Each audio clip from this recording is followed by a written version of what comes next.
D boys का पहला season एक गहरी और चौंकाने वाली कहानी है जो ये दिखाती है कि अगर सुपर हीरो असल में दुनिया के लिए खतरा बन जाए तो क्या होगा। कहानी शुरू होती है ह्यूगी कैंपबेल जैक क्वेड से।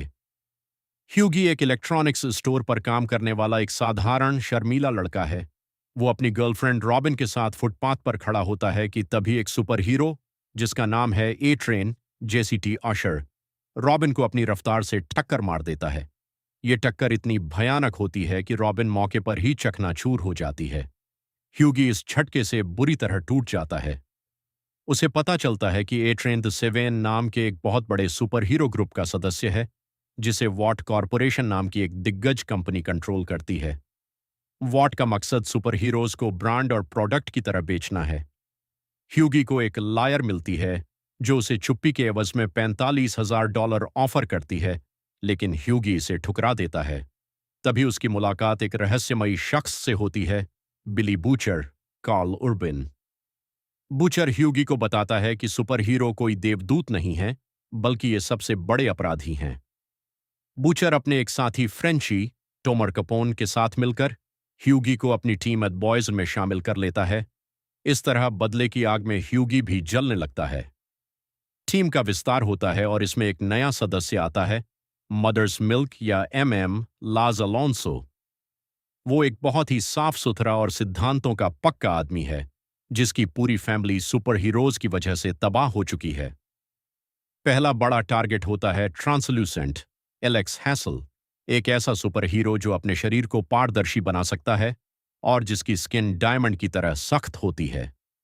बॉयज उसे कैद कर लेते हैं। ह्यूगी को पता चलता है कि बुचर के मुताबिक मारने के अलावा कोई और रास्ता नहीं है। अंत में बेहद दर्दनाक तरीके से ह्यूगी ही ट्रांसलूसेंट को मारता है। इस हत्या के बाद उसकी जिंदगी पूरी तरह बदल जाती है। अब कहानी इद सेवेन के दूसरे सुपर हीरोज पर भी फोकस करती है, होमलैंडर एंटनी स्टार। वो इद सेवेन का सबसे ताकतवर और सबसे खतरनाक सुपर हीरो है। दिखने में वो अमेरिकन हीरो की मूर्ति है, लेकिन असल में वो मानसिक रूप से बीमार, नार्सिसिस्टिक और साइकोपैथ है। स्टारलाइट एरिन मोरियार्टी, असली नाम एनी जनवरी है। वो सेवेन में शामिल होने के लिए एक ऑडिशन पास करती है, उत्साह से भरी हुई। लेकिन शामिल होते ही उसके साथ द डीप चेस क्रॉफर्ड जबरदस्ती करता है। उसकी उम्मीदें चकनाचूर हो जाती हैं और वो सीखती है कि ये दुनिया कितनी घिनौनी है। द डीप, वो समुद्री जीवों से बात कर सकता है, लेकिन वो एक कमजोर और बेहद अकेला आदमी है। वो लगातार अपनी इमेज और कंपनी में अपनी स्थिति को लेकर परेशान रहता है। मेव क्वीन डोमिनिक मैकेलिगॉट, वो द सेवेन की एक अनुभवी सदस्य है। वो शराब पीती है, अपनी पूर्व गर्लफ्रेंड एलिना से मिलती है और होमलैंडर के डर से उसकी हर बात मानने को मजबूर है। ए ट्रेन, वो अपनी स्पीड के लिए जाना जाता है, लेकिन असल में वो ड्रग्स लेता है। वो अपनी गर्लफ्रेंड पॉपा क्लॉ ब्रिटनी एलन के साथ रहता है, जो एक कमजोर सुपर हीरो है। बॉयज को पता चलता है कि सुपर हीरोज का जन्म आकस्मिक नहीं होता, बल्कि ये एक केमिकल कंपाउंड फी की वजह से बनाए जाते हैं। वॉट ये केमिकल बच्चों में इंजेक्ट करता है जिससे वो सुपर पावर हासिल कर लेते हैं। ये खुलासा सब कुछ बदल देता है। ये सुपर हीरो कोई चुने हुए लोग नहीं हैं, बल्कि वॉट के बनाए हुए प्रोडक्ट हैं। जैसे जैसे कहानी आगे बढ़ती है, बूचर का राज खुलता जाता है। उसकी पत्नी बेका गायब हो गई थी।